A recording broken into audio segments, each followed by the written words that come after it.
Hey friends, my name is Megan, and if you're new to my channel, welcome to Mustard Seed Homesteading. In this video, I want to show you the many resources that I have used over the years as a new gardener, but I also want to share with you a binder that I put together for myself as a reference to go to whenever I need it. So let's get started.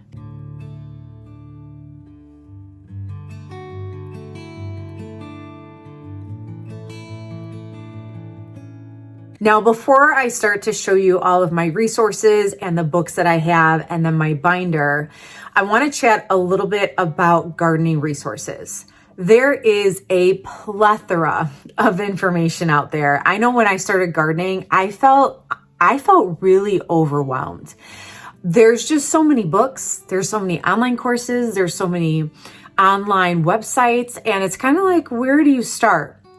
What I want to say to that is the very first thing that you want to do is go to your most local extension office. That's going to be, I think, the best first place for you to go, because my growing zone may not be the same as your growing zone. I may have some videos or things that help you along your garden journey, some like new ideas or a different way to do things, but ultimately, depending on your growing zone, that's what's going to matter the most. And I would encourage you to go to your local extension office and start there and get a lot of information. With that being said, though, there are wonderful resources from other people that do live in different zones and put out wonderful books for anyone that is in any type of a growing zone. And those I appreciate, which is why I purchased some of their books. I have books from people that are in the same growing zone as me, people that are in much colder growing zones, warmer growing zones, because they still hold a lot of great information. But what I want to say is that if you're new, especially if you're a new gardener, or maybe you're just a year or two in and you're still feeling overwhelmed, I would highly encourage you to go to your local extension office. And I do want to also quickly mention that if you don't live very close to your extension office for whatever reason, because I'm not really sure the details when it comes to extension offices, how many they are, if it's per county, but you can go online and print off information and use their online source as well, which is exactly what I did. I live in the state of Alabama, so I went to their online source and I printed stuff off. I'm just a very busy mom, so I just don't have time to go to my extension office, which is why I went on their online source. And then I printed a bunch of stuff off of it, like I just said, and stuck it in my binder, which is what I want to show you later towards the end. My goal with this video is I want you to feel not overwhelmed, because as a gardener, as a new gardener, because this is my 4th year gardening, I was really overwhelmed. I just want to share with you all the many resources that I've accumulated and used over the years. I don't use every single one of them. I gravitate to certain ones, but that may be one year I gravitate to that book and then the next year I gravitate to another book. So I'm just kind of also building up my library of books as well, which I think is another good thing to do as a new gardener. So I just don't want you to feel overwhelmed about anything, and I just want to share with you what I have, and hopefully it helps you. All right, well, before I go and show you my books, I thought I'd show you my little garden office. So I just recently completed everything. I bought this board and I bought this little shelf for seeds, and well, the potatoes are chilling there. That's not gonna always be there. And then my books are at the bottom, which I'm gonna show you there first. But I got my little desk and my little chair, and then I got my little shelves and my seeds over here. So I'm really happy. It's just right under my stairs. I'm like, you know what? I need a little garden office. We already have our office, and I didn't have the space for my garden stuff, so I just made this my office. So what I want to do, this is what I'm going to show you last. This is what I put together. And then these are just a lot of online sources. Not sure if you all know about Pioneering Today with Melissa K. Norris. This has been very helpful. And then these are from the only way I could label these was with these stickers. They're not the best. They look kind of chintzy, but I didn't know how else to label them, and I needed to be able to reference. So this is Journey with Jill, and then this one is, what is this one? Oh, these are just different sources from Alabama Gardener. And then this one is the School of Traditional Skills. I really like them. I am a member of them. They have a lot of great classes that you can watch and print off skill sheets. It's really wonderful. And then this is some new seed time. This is the where I use the calendars, the software. You guys, I can't think sometimes. I'm sorry. The software that I use, they do have a lot of great information too. And then these are just seed magazines and stuff that was sent to me from different companies. Now, Melissa K. Norris, this one in particular was incredibly helpful for me.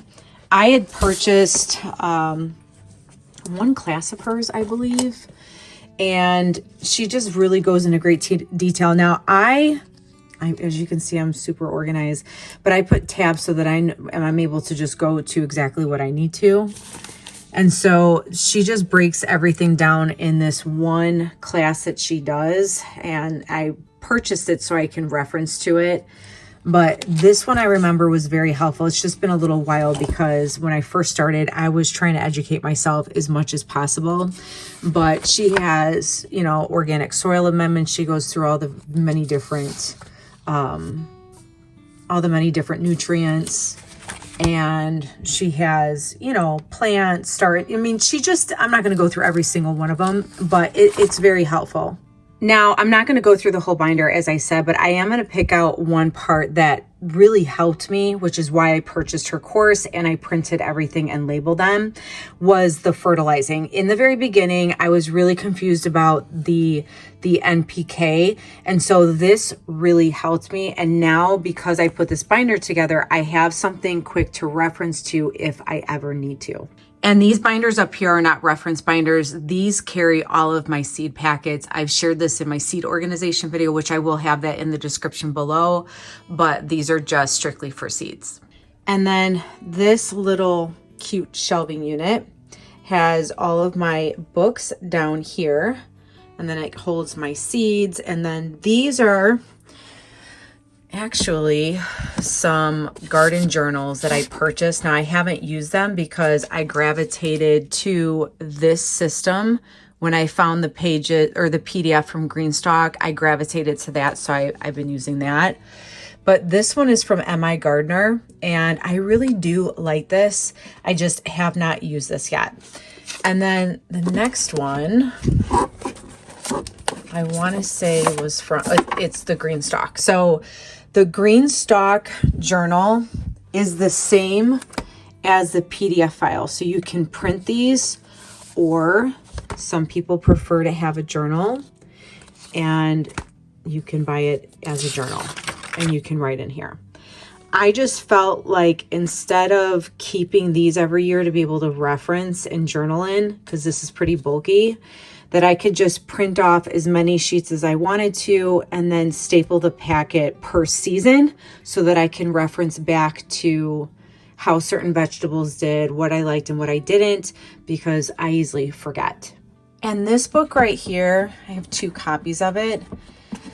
This is Born Again Dirt, Farming to the Glory of God by Noah Sanders. Now, he actually lives here in Alabama. I went to one of his conferences, like a weekend conference that he did. There's his wife, and he's got more kids than just that little sweet baby right there. Super nice guy, super wonderful family.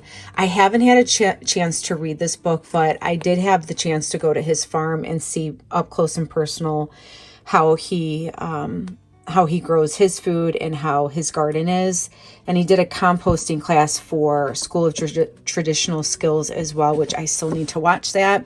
So I have this for when I am ready to read that. Now I'm going to show you these books down here. I'm going to try to stay focused, but look at these potatoes, you guys. Oh, the eyes are beautiful. Now this one got crazy. I know that's probably way too long. I'm going to plant them anyways, just for fun, because I have so many. These I purchased from the store, and then I have a few more that I ordered from M.I. Gardner. So, all right, let me move this. And then I'm going to use my little stool here for the books. Now, I'm just going to show you the books that I purchased. There's some that I've used a lot, and some I just haven't had a chance to. This first one is by David the Good. He was actually at that conference here in Alabama, And so he gave these out. And so this is his book. Now he's more south of Alabama, so it's a warmer climate, but I really appreciated the class that he gave. It was for grafting branches like fruit trees. It was really interesting. I'm not there yet. I'm not there yet. I do plan to get some apple trees, but I'm just not there yet with fruit trees. Now this next one, companion planting, I want to speak on this one, but I also have the all new square foot gardening, the vegetable gardening in the Southeast, which is kind of cool. Now I haven't used this a whole lot, but I have reference to it. And then this book is Seed to Seed, and this just teaches you how to save seed.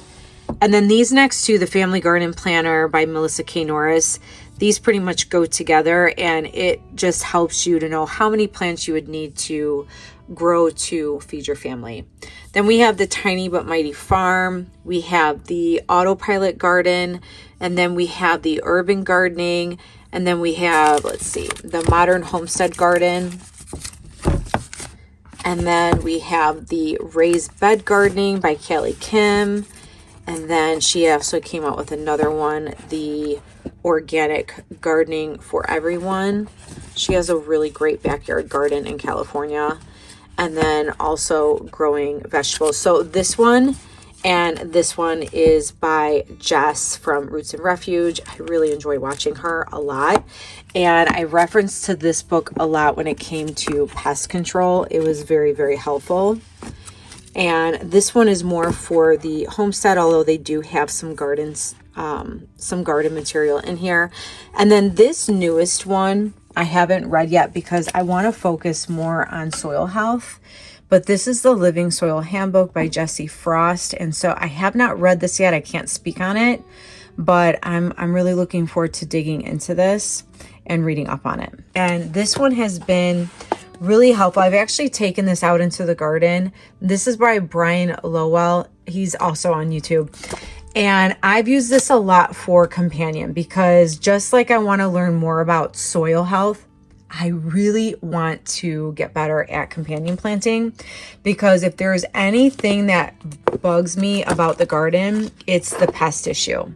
The pests, they drive me bonkers. And quite frankly, pests could make or break your garden, but also it's very time consuming. So if I could plant certain flowers, certain herbs next to things, that's what I want to get better at. So I referenced a lot to this book. And what I do like about this book, and I'm only doing this with one hand, so it's kind of hard. Hold on.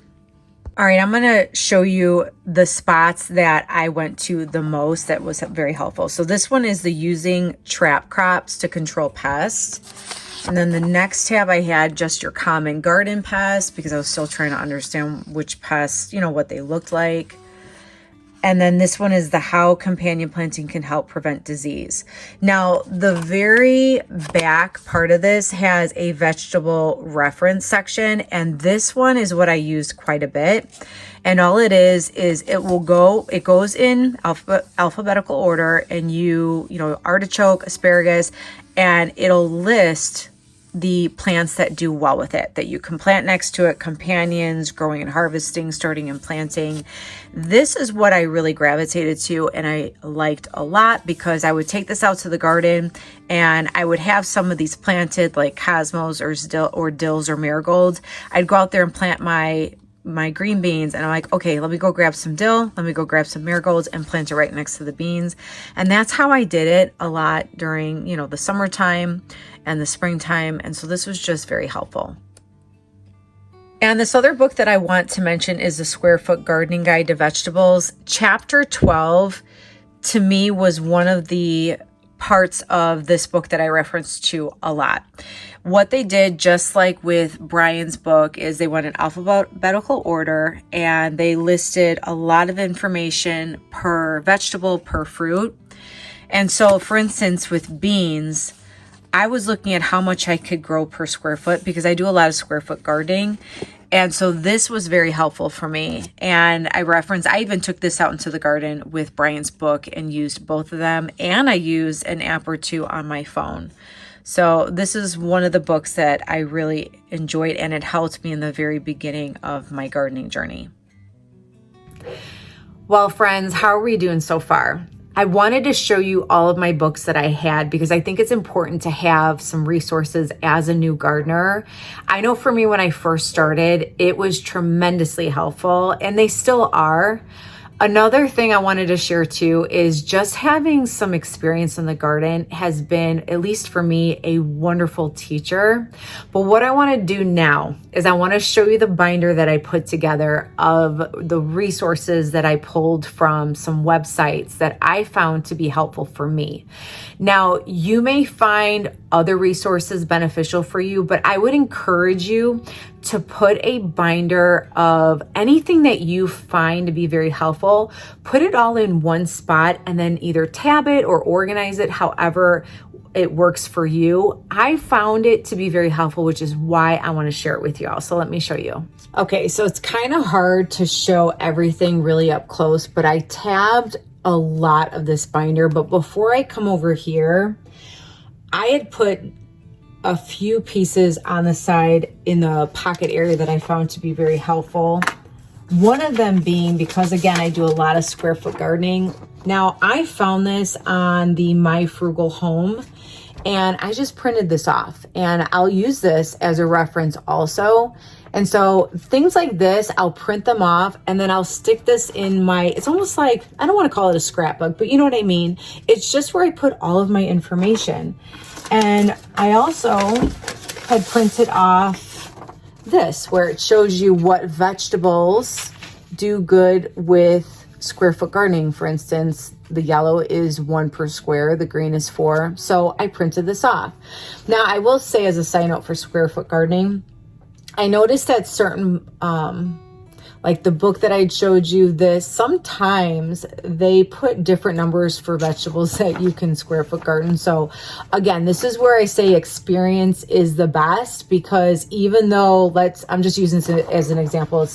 I'm not really saying it because it happened, but for instance, basil, let's say I put 4 in a square, but in my garden, 4 of them did very poorly. Next year, I'm going to try to just do 3 and see if 3 does better. So experience is a really good teacher when it comes to gardening. At least that's what I think, because, you know, I've experienced a lot, and that's how I've learned a lot, is just from doing, you know, growing and experiencing what happens to vegetables and certain plants when I grow them in my garden. Now, here in the very front is the Alabama garden. So this is what I mean about extension. So you can see I got this, I printed this off the website, and I love this, you guys. This is why I tell you, go look up your extension, because now this, I actually have it taped on my wall back here. It is such a good reference, and it tells you the planting dates for spring, for fall. Now, granted, I don't, you know, this is more for planting if you're planting really large, you know, large acres. I'm not doing that. I'm doing, you know, raised beds, but I love this. And so this is more acclimated to my growing zone, which is why I tell you to look up your extension. And it just gives a ton of information. I mean, I could just sit here and just show you everything, but we wouldn't have time, and you'd probably be bored. But I mean, they go through fertilizing. I mean, they give you everything. I think going to your extension is genius. I think it's the best thing to do. And I mean, this is just a lot of really good information. So I have this in the front. And then I tabbed quite a bit on fertilizing, soil amendments, compost tea, watering, blossom, end rock, companion planting. And this is just a lot of random information. I did get a lot of my information from almanac.com, as well as, Botanical Interest has a lot. I mean, you guys, a lot of information is on some really good websites. I know Johnny's has some really good information, and just print off what works best for you, what makes sense for you in your garden. And so that's how I tab that. Now this is from Azure.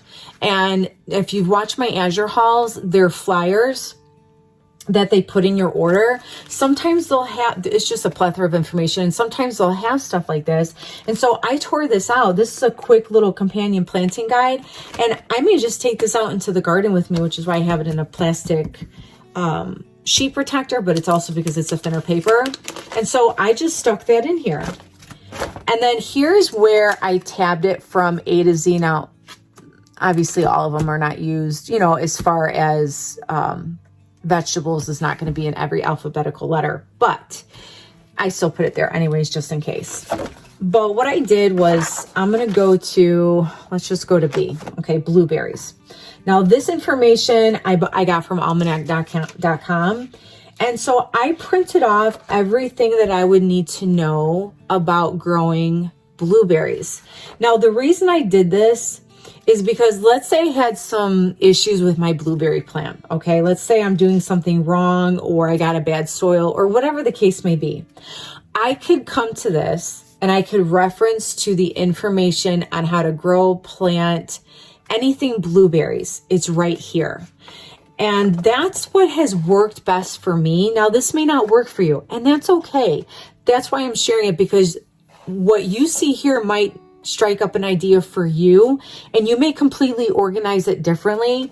And so this is what I did so that I had something to reference to whenever I needed to look something up. And let's see. And then I got some from Botanical Interest as well. And this is on broccoli and everything you would need to know about planting it, how to plant it. I mean, just everything.